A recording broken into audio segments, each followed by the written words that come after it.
invitarles, mis estimados, quiero invitarles, mis estimados hermanos, a inclinar sus rostros. Vamos a orar. Gracias infinitas le damos, oh Dios, por darnos a esta hora de la madrugada del día el privilegio de, en carácter de hermanos, estar juntos, buscando tu rostro, buscando tu presencia. Porque, Señor, entendemos que la vida cristiana es una lucha y sin el poder que da el cielo cada mañana no podremos vencer. Por eso invitamos la presencia de tu Espíritu que fortalezca nuestro interior, que nos guíe, que nos oriente y que haga de nosotros esta mañana hombres fuertes que puedan enfrentarse al enemigo con la gracia y el poder del cielo y salir airosos.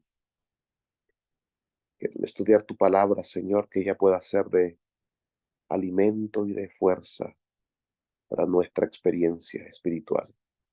Lo pedimos en el nombre de Jesús. Amén y amén. En esta mañana, mis estimados hermanos, quisiera invitarles a reflexionar en este tema que vamos a estar meditando durante toda la semana, que lleva como título José el Quijote sin mancha. Es la experiencia, mis queridos hermanos, de José, el hijo de Jacob.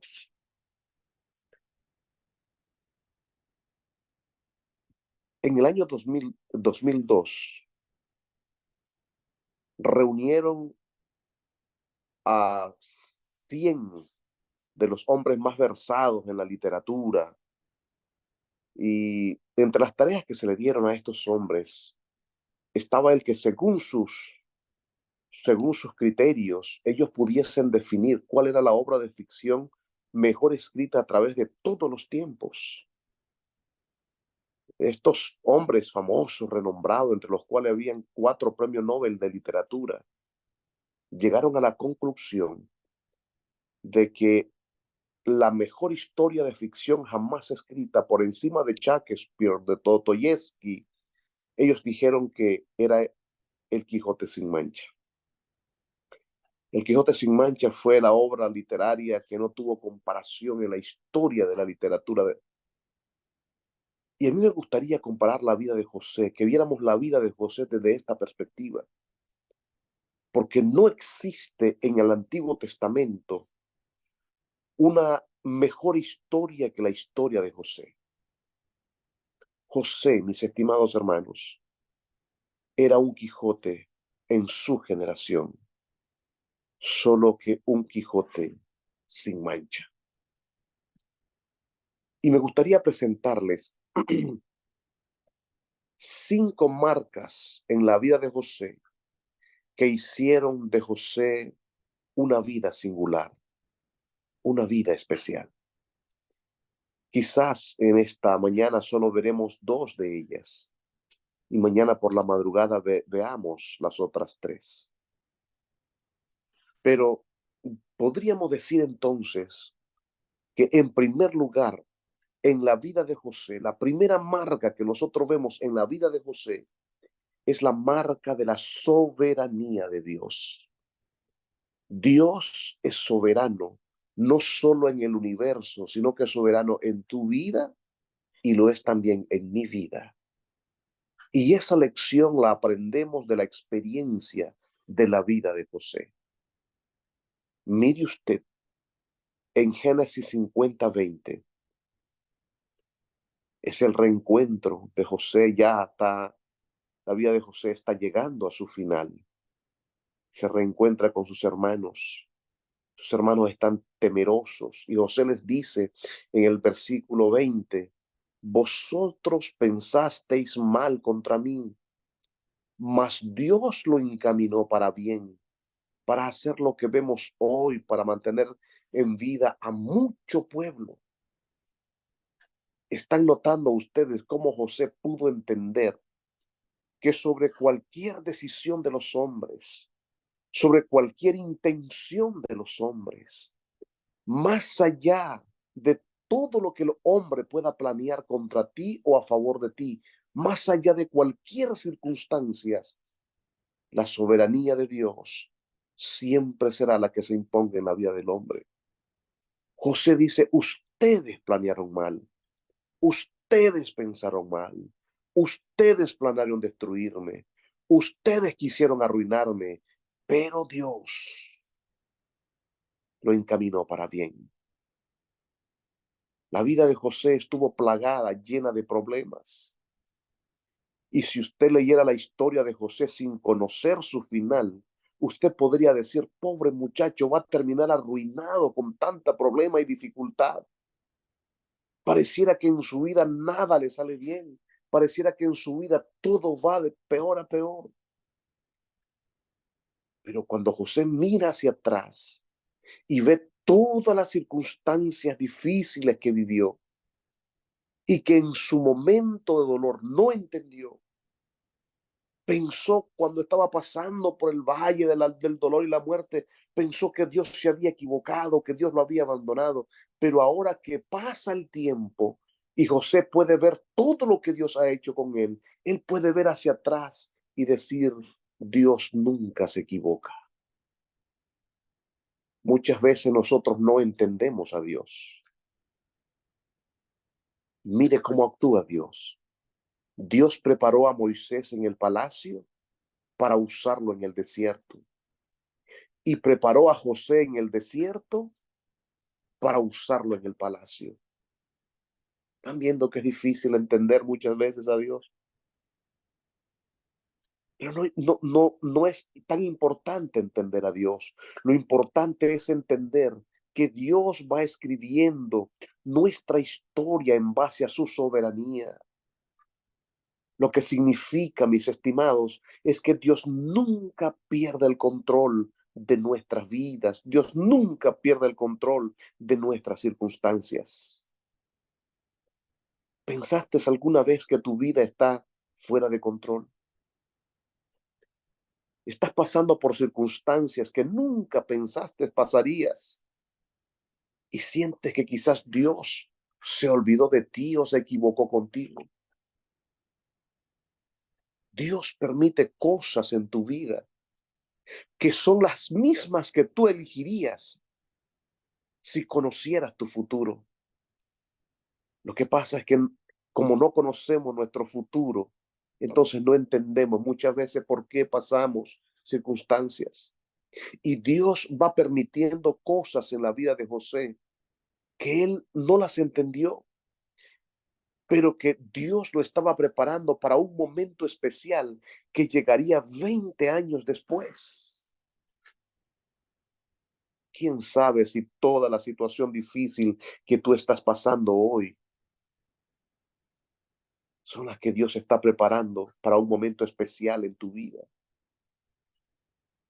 ¿Te has preguntado si usted estuviera en un lugar, o si usted estuviese en lugar de Dios, cómo harías para que la persona más importante del mundo le pida un consejo a una persona que vive en un lugar marginal y pertenece a un pueblo peregrino en el desierto? ¿Qué harías?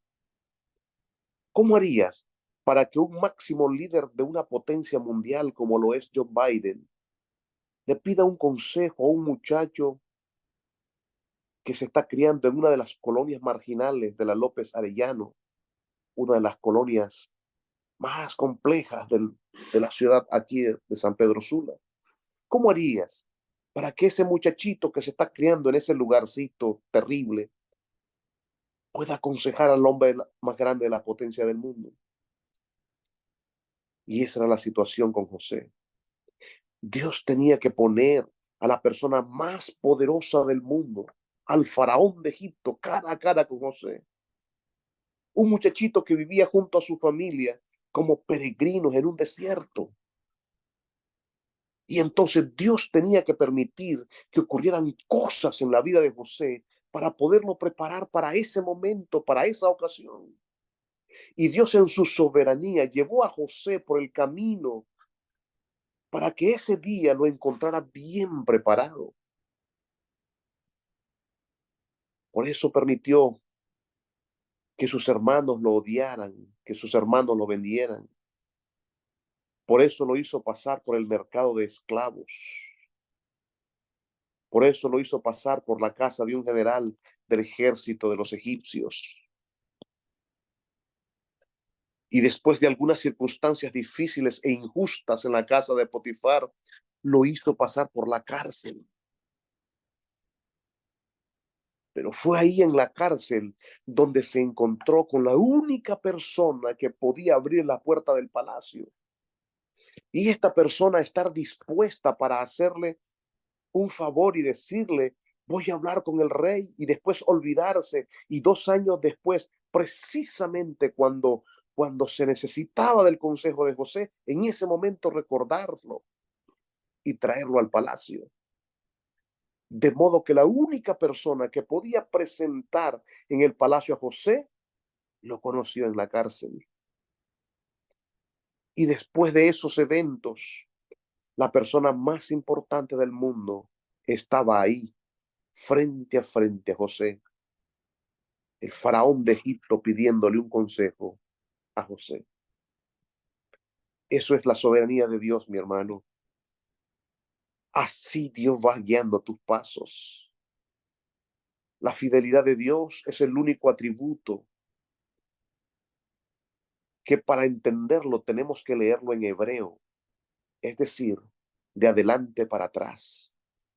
Y la fidelidad de Dios es el único atributo que se entiende mirando hacia atrás.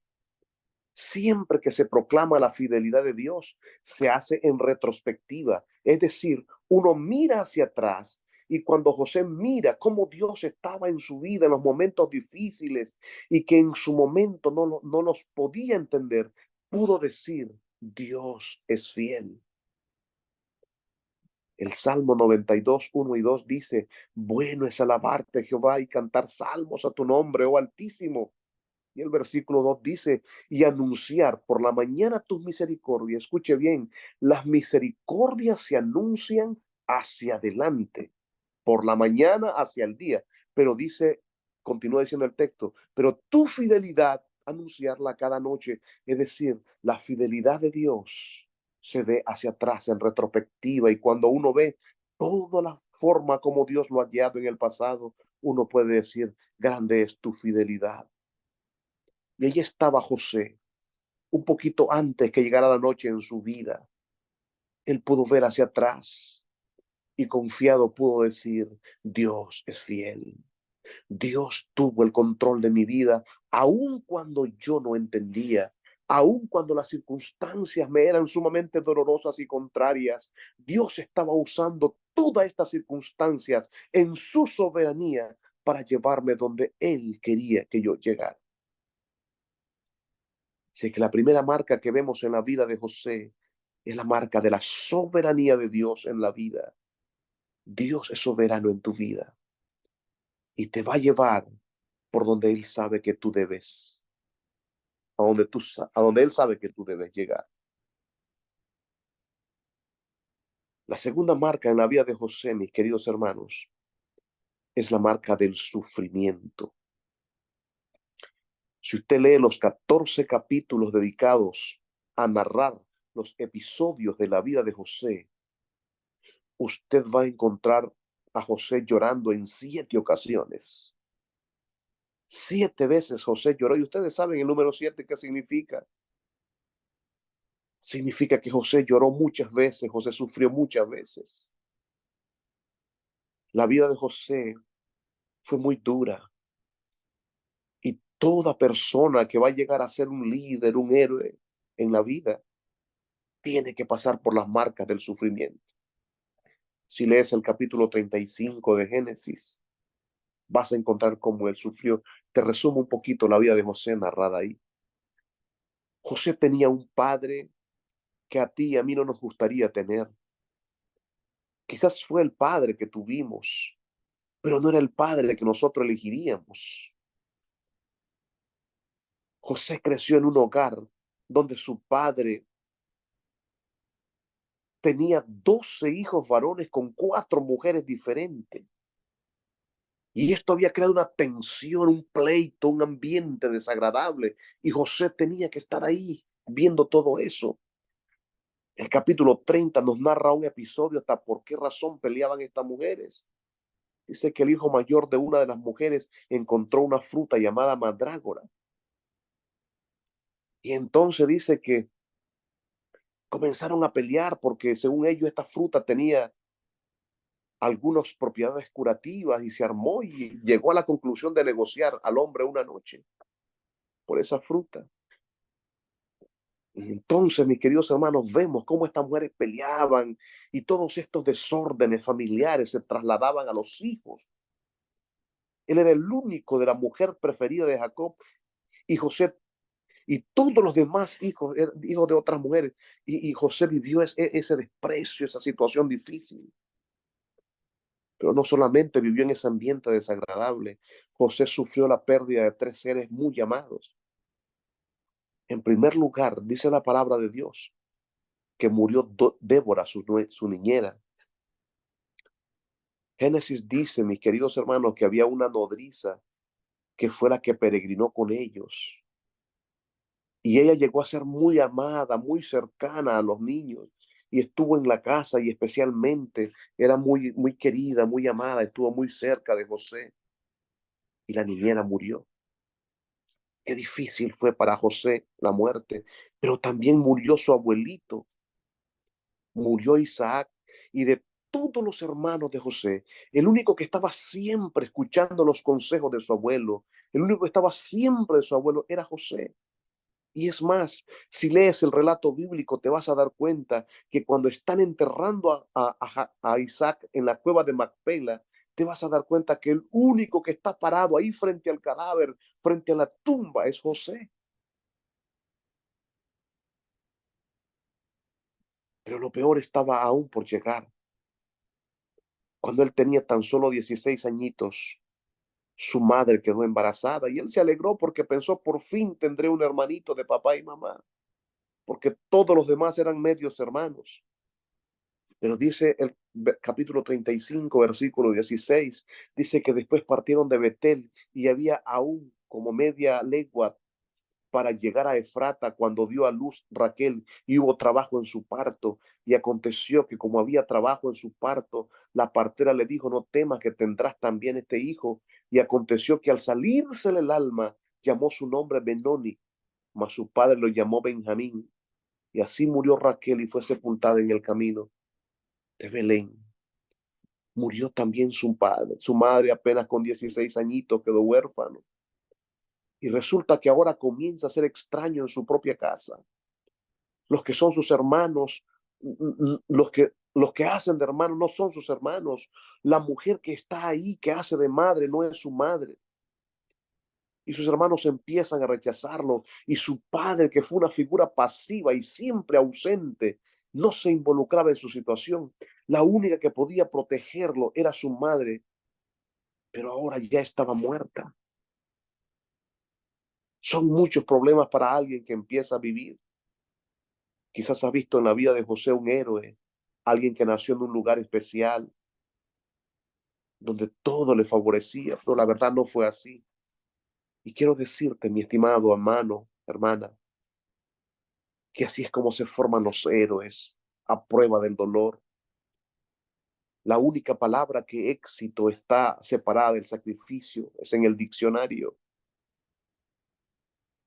Si tú estás sufriendo, entonces no estás descartado.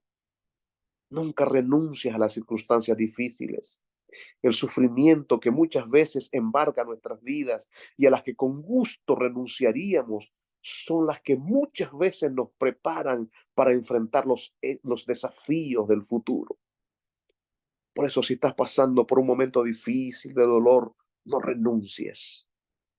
Enfrenta en el nombre de Dios, que son esos los que te preparan para los momentos difíciles.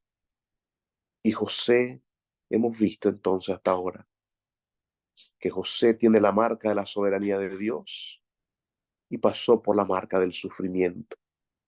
Y estas cosas los llevaron a ser el héroe que fue. Que Dios te bendiga. Mañana seguimos analizando las otras tres marcas en la vida de José y que el mensaje de hoy sea de bendición para tu vida espiritual.